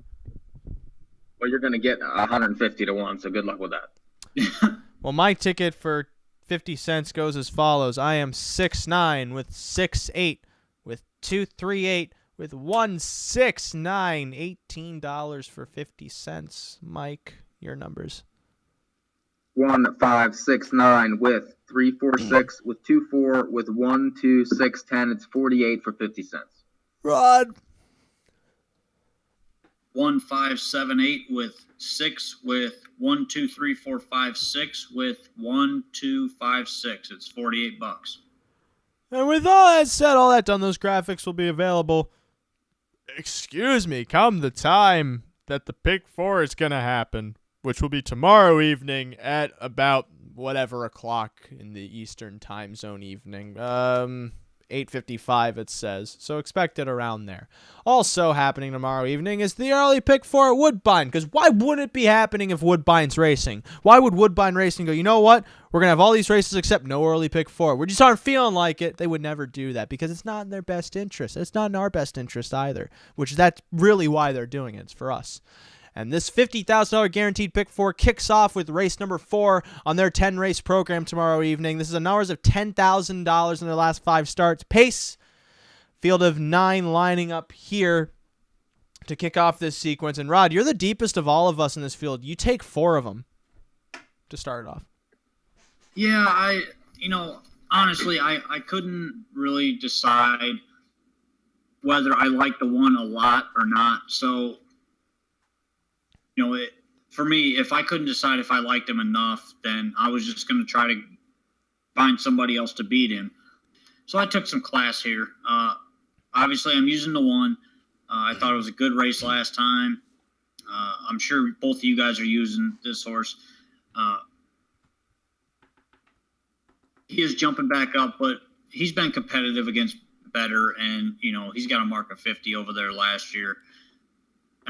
I think he's a must-use, made over $130,000. So no reason not to use that one. The 4, Shadow Margot, coming off a really good race against the 1 horse, had the 9 hole,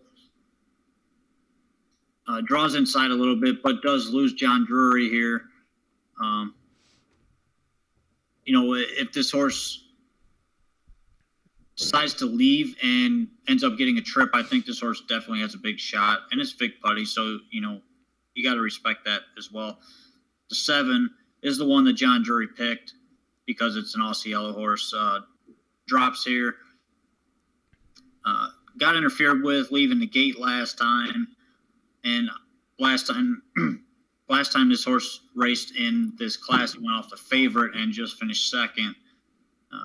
This horse does like to get beat once in a while, but I think against this group, he's going to be competitive and deserves to get some play. And then the 8, he's going to take some play too. I don't think as much, but he's taking like a 3-class drop here. Definitely another horse that I think is a must-use in a field that doesn't really have much going for it right now. So 1, 4, 7, 8.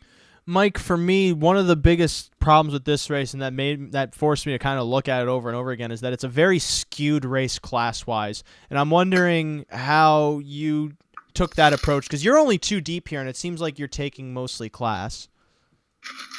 Well, they're both very obvious to me. Mm-hmm. The horse to beat really, is the 8 JJ's Delivery, who is now 4th back off the break. This horse has got some money off the card now, but race numbers of 28,000, numbers of 20,000, where raced very well. I thought was first up last time against American Virgin. Those are just better animals than these, and a lot of these horses are struggling at numbers of 9,000, numbers of 14,000, and that's pretty much where most of those horses hang. This horse is more like a numbers of 20,000 type horse, and has the speed to win this race.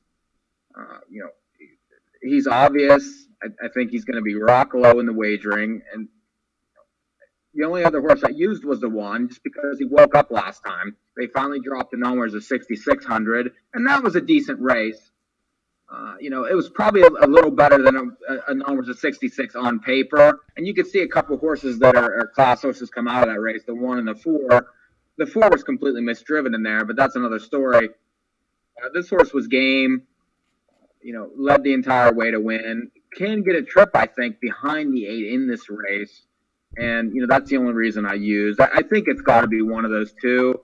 Usually Shadow Margot needs things to break his way for him to win. I don't necessarily want him. And the rest of them, I just don't see beating the other two. So I'm 1-8.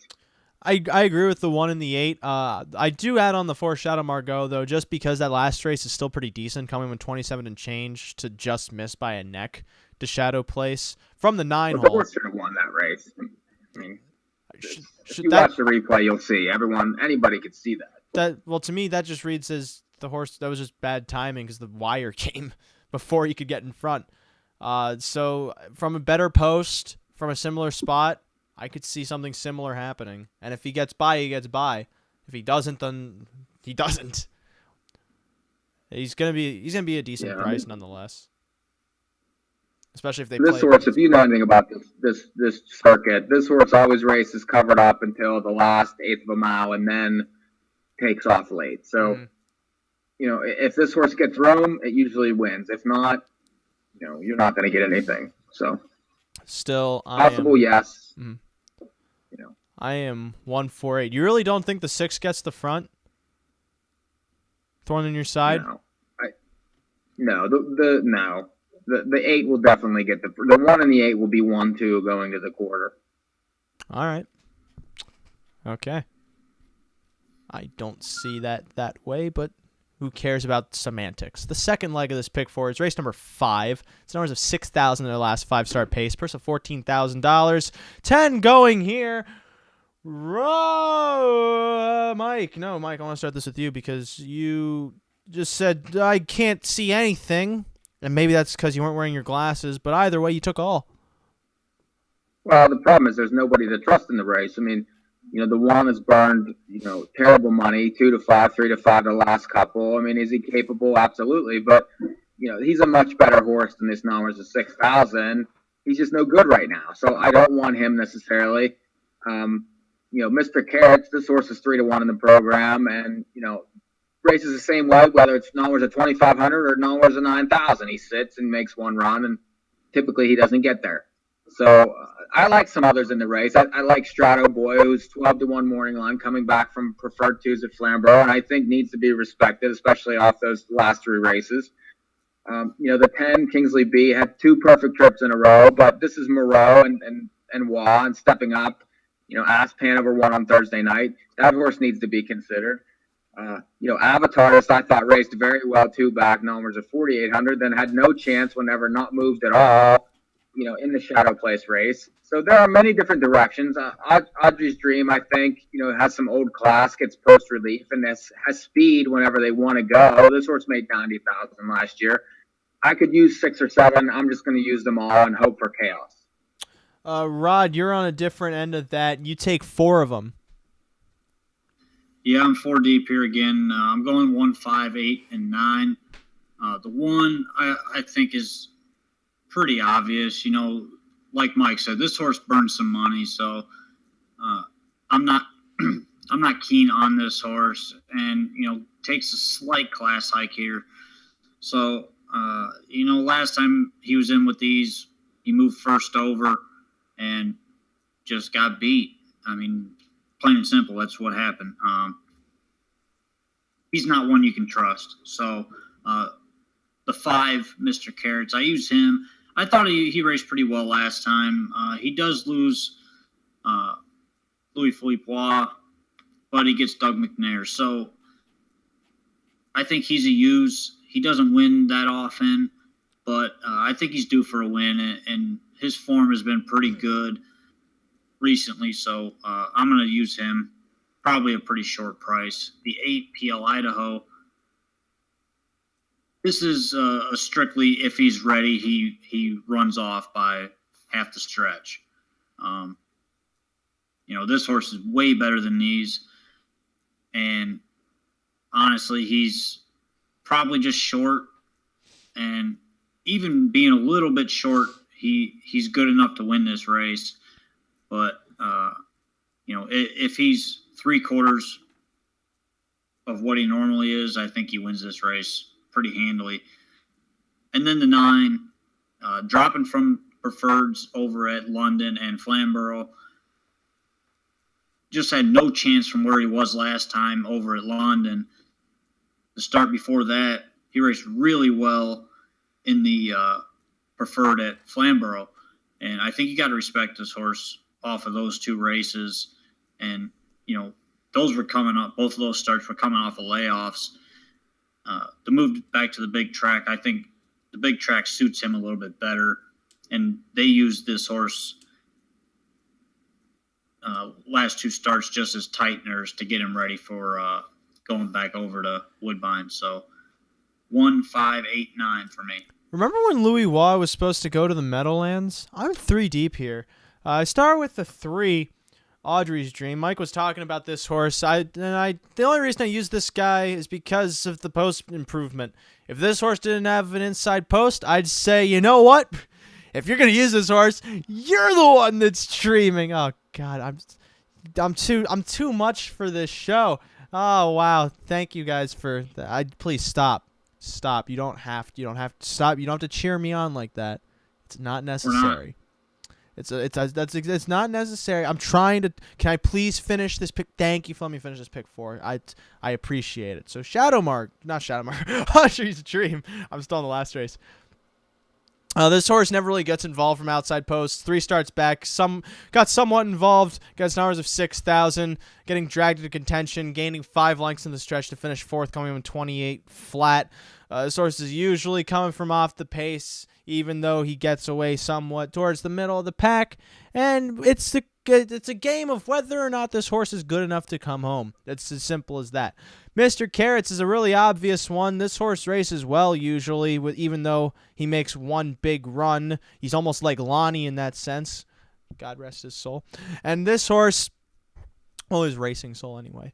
This horse just needs to make the right move at the right time, and he could be in the position to be in the right position to make the right move at the right time. And all of that adds up to victory in my mind. And Resistance Futsal is another horse that makes sense here, shipping in from London and Flamborough Downs, albeit this horse usually has a bit more speed. I don't like the fact that he's been racing off the pace a lot. However, his off-the-pace style will suit him from that outside post. He'll get off the gate, and he'll just have to catch some cover. And hopefully the fact that he's been racing on a half-mile track could translate to him kicking home a little bit stronger on a 2-turn track than a 4-turn track. He's always going to be a decent price, too, just because he's shipping in from London and Flamborough Downs. Otherwise, this race reads, if you want to single Mr. Carrots, I wouldn't blame you. But I also understand how you see it as a wide open race. I'm 3-5-9 in that leg. Third leg. Mr. Carrots? Mr. Carrots in the race? Yeah. Are you insane? No, why? Oh my God. There's nothing wrong with this No. horse. I would never single him. There's nothing wrong with this horse. When's the last time he won? What was the last time he won? I don't know. Exactly. Did you not hear me say he doesn't win very often? But he still wins. No, he hasn't won for a long time. Have you looked at this field? Why do you think I took them all? Because you don't like Mr. Carrots as much as you should. Okay. If that horse wins, I'll eat the book. I would like a video of that so I could send it That's to our fine. 1,300 followers on Twitter. So you're going to eat your laptop? Yeah. That'll cost more than how much this pick 4 is going to pay. This third leg is race number 6. Numbers of 14,000 the last 5 starts. We have a field of 8 going postward here. Starting off with you, Mike. Your take half of them. Still think it's wide open. Yeah, I do. The horse I like best is the 5, Mm-hmm. Aslan. This horse came back from Yonkers and got the big track and woke up significantly. Lost to his boy Elroy, and this horse launched. That was a tough field. Came home 27-2. Now hasn't been able to race. And a lot of these horses have been off since then. I think that benefits this horse, actually. This horse always does well off a layoff, always races well here. And, it's made $450,000. I like that wake up. I think this horse is a must-use. The 2, Polly Wally's had no chance last 2 races at London. Was against it both times. Now comes back to the big track. And this horse, fits at this level, I think, especially against these types. If, he can get his trip, which is covered up, one punch late. The 3 nickel bag is very obvious. This horse, is always in the top levels every year. He only had 2 wins last year, but still made $126,000. He's likely going to be on the lead, and he's very game, likes to fight you for it. He's impossible not to use in the race. And then the 8, Van Court, who has been racing very well at this level since coming out of numbers of 6s. 1-2 back, beat Rockin' in Heaven, lost to Casimir Jitterbug, who is a multi-millionaire. This horse is going to be close early, and, is probably going to trip out. You have to use this one too. 2, 3, 5, 8. I almost choked drinking water there just by making noises. Rod, you're also 4 deep here, and you use horses that are different but similar. Yeah, I'm actually not using the 3 here. I'm going 1, 2, 5, and 7. I like the 1 a little bit just because I think this horse can trip out here. He should be at least trying to get away close enough, especially with Billy Davis. I think he's going to get away halfway close and be able to sit and work a trip out against these types here. That's really the main reason I'm using this horse. Billy Davis, he's got the rail. He should sit close. And if things work out, he could be the upsetter here. The 2, Polly Wally, comes back over from London for a pretty hot barn. I think this horse is much better on the big track anyways. So you can kind of toss those London lines off. And you go back to his Woodbine lines. He's good enough. He won 12 out of 20 starts last year. I don't think there's a reason not to throw him on. The 5, Aslan, who also is my top pick in the race. That was the first horse that stood out to me here. Good start last time off, about 4 weeks. I think he's going to get bet in this race. But even with that 54-4 last half off 4 weeks last time, he's probably not going to be the favorite here. And I think with a horse like this who showed such a I don't want to say improvement, but such a good start off that long, this horse is going to be much, much better tonight or tomorrow night. And he's a definite play. And then another price shot here. The 3 will be the favorite in the race for sure. Yeah, I know the 3's going to get that. Mm-hmm. But the 5 is going to take some action. Sure. And then my last one's a 7, another price play. He has 1 for 27 last year, but he did hit the board 13 times out of those 27 starts, and he came a last half in 54-1 last week, raced really well, and those were against a little bit better horses. A couple better horses there. But, this one, he's going to be ducked, and he's going to need some things to happen up front. And there looks like there might be a little bit of speed in this race. So if things set up the right way and Christoforou can get him into the outer flow and get drug up a little bit, I think he's got a shot to upset this race as well. So 1, 2, 5, 7. I just love on our video feed that we have right now, anytime I look at Mike and I just see him shaking his head, I just know he does not like that horse. Because No, but some things, like, there's just some things I don't agree with, but that's fine. It's okay. I know, but I'm still laughing because it's funny when it's physicalized. I'm 3 deep here. I'm 3 deep in the entire sequence. I start with the 2, Polly Wally. With this horse, pretty obvious. Shipping in from London and had some decent miles against an hours of 14,000. Had some decent miles against an hours of 6. Just has to do better than he did against an hours of 14,000 this time around. Draws well. Could be drugged into contention. Maybe, maybe not. I also use, if my program could load back up, thank you, the 4, Physically Inclined. I'm surprised none of you guys use this horse. Had post 9 last time out. Got away 8th, which, from post 9 at Woodbine, that's not uncommon. And then had to chase home a very slow pace. Kicked home in 27 and 4 to gain 6 lengths in the stretch. Finished 6th by a length and 3/4. And then before that, tried to set the pace, but ended up kind of giving way to finish 4th. This horse, to me, seems like if he could just get in that stalking spot towards the front, that's what he has to do. That's all he has to do. That's the one place he has to be. He's not a horse that races well on the lead. He's a horse that prefers to stalk. And if he's too far out of it, then he can't win the race. That's the catch-22 of it all. He's just got to be somewhat close. And from post 4, with a post improvement, that could happen.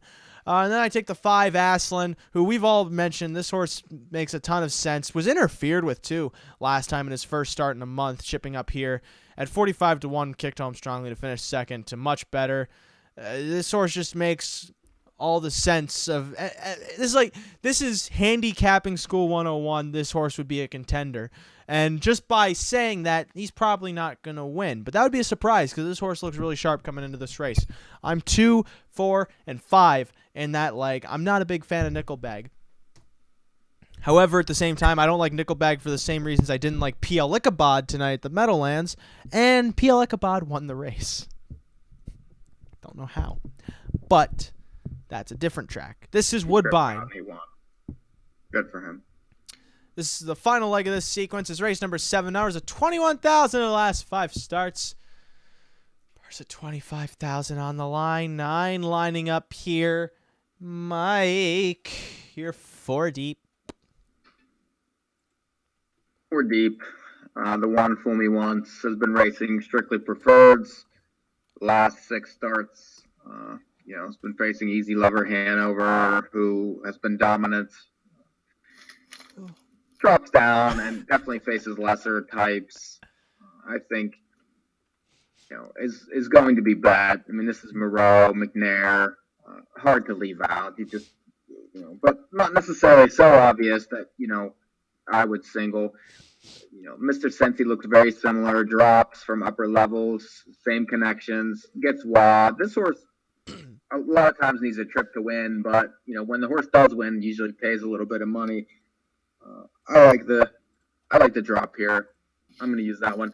The 7, Andreas Cardina. I really like this horse. This is a legitimate racehorse who, when he's on his game, is very good and can, kick home very fast. I like him better on the big track, even though he raced okay at Pocono.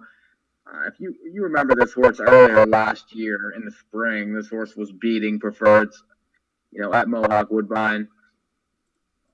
And probably going to be ignored with Byron in the bike. I think this horse needs to be used and should be a little bit of a price. Definitely won't be 9-2 morning line. And then the 8 Rockin' in Heaven. This horse is another upper level type that is always right there. Made 114,000 last year. 2 back lost to Fancourt when Fancourt tripped out. Last time ran into American Virgin off the drop. I like Henry here, and I think this horse is another one with a shot from an outside post. So 1, 4, 7, 8. Rod, what are you doing? I'm basically on the same page, just a little bit less than what Mike went here. I'm going 147. I don't have a lot to add to what Mike said. The one I thought was a good race last time, even though he just, this is a drop. And that race against the better horses, pretty much every start, he's beat better horses. So I think it's tough not to have him on your ticket somewhere. The 4, this one was Waugh's choice in the race over the 1. So this horse is good. I think there's no reason not to use this horse in this race. Even off the just okay effort. He has missed some time. He's been off over a month, but I'm sure they probably took this horse out and trained him pretty heavily to get him ready for this race. And then the 7, I agree with Mike. This horse looks to be a lot better. He's probably going to get a little bit ignored because Aaron Byron's driving. But this horse is plenty capable, and he's faced some pretty tough company throughout last year, especially over at Pocono. Those classes, those upper-level classes are very, very tough. And, this horse only got beat like half a length to Bit of a Legend, who won, what was that race he won? The Levy. The Levy, yeah. That horse won the Levy. So, you compare the class horses down there to what he's facing tomorrow night in this field. Plus, it's so hard to close at Pocono, and that's this horse's style. He needs the one punch, and at Pocono, that's almost impossible. He's going to like coming to the big track, number 1, especially after just that kind of go-around start that he had last time. That was just go around, get a race in because he's been off a month. And, this race here, he should be ready to go. And I think he's got a really big shot at a decent price to end the pick 4. So 147 for me. Fool me once, shame on you. Fool me twice. He's not a horse, but fool me once is, and we all use him. He makes sense dropping in class. He's probably going to be bet. He's probably going to be a favorite. In all honesty, he's probably going to win the race. But what fun is singling him? His boy Elroy, I'm surprised none of you guys use this horse moving up in class. Maybe it's just because he's moving up in class. But that last race wasn't necessarily that awful. He pulled first over, moving around the final turn, took the lead, and just kind of coasted home the way he had to. And before that was third, coming up in 27 and change. And he's a chaser a lot of times. He's probably a bit cheaper than these guys, but he's at least coming into the race off a win and off decent form. So if he gets the right setup, he could definitely get into contention. We all agree, though, with Andreas Cardia. This horse, that last start's not that awful.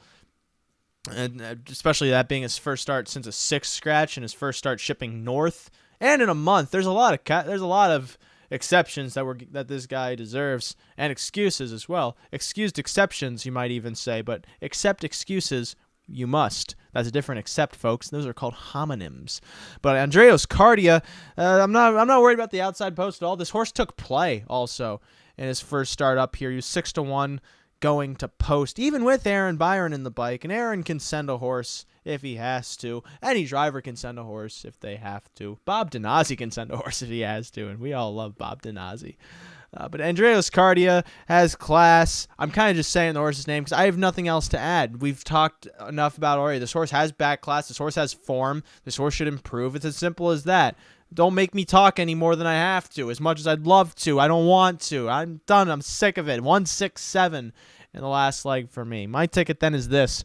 For 20 cents, 148 with 359 with 245 with 167. I'm Brooklyn now. Here's my ticket again. 148 with 359 with 245 with 167. It's 2160 for 20 cents. Mike, what's your ticket? 18 with all with 2358 with 1478. It's $64. Yo, Rod, what's your ticket?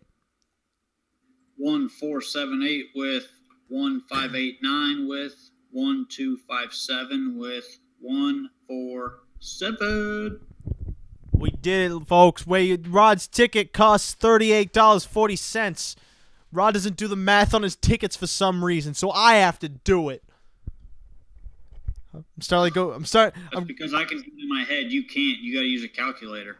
Yeah, but Rod, when you're posting the tickets on the internet, the people don't know the math either. Yeah, your calculator still's wrong all the time. Yeah, but Rod, that ticket cost $38.40, and my calculator did it right. Yeah, it did. Yeah. I have it written down. Well, then why don't you tell the people how much it costs? You don't tell us. I think it costs $80. Because we're going to have a graphic up tomorrow when people are going to actually play it. Rod, you can't use your logic on me like that. I don't appreciate it. You're welcome. I did not ask for a thank you. I did not ask for a graciousness. I didn't ask a question even. Well, since we have 1 minute left, I'm going to ask you a question. Okay. Where are we going next week? Where are we going next week? That's a good question. I think we're going to the Meadows Racetrack in Washington, PA. We're doing a live show for is it their only evening card of the season? It can't be their only evening card of the season. No, they do like 2 Friday cards or 3 or something like that. Well, this is one of them. It's their Night of Champions. We will be live on the track. For 2 of them this year. We're going to be there for that, and then we'll also be there for the Adios. But it's not the Adios next week. It's not even July. It feels like July, but that's because of climate change. This is time change, because time will change to make it a week later, and we will be at the Meadows doing our live show. Remember what we did at Hoosier Park? It's going to be like that, but bigger, louder, and uncut. Well, I mean, we didn't have to cut anything from the Hoosier show at all. There was very little cutting. Maybe we may have cut in line so we could get our bets in, but that's it. That's all we did. And so tune in next week for that. That will be starting at 5:30 p.m. Eastern, Friday, January 19th. We will be starting and covering the entire card up through when the last race goes official. We will have interviews with recipients of awards for their Night of Champions, as well as drivers, trainers, horsemen, and random people we might encounter, which unfortunately we will not encounter any circus performers on stilts juggling knives. That was a one-of-a-kind spectacle. And they don't have any random horse mascot either. So we won't have that.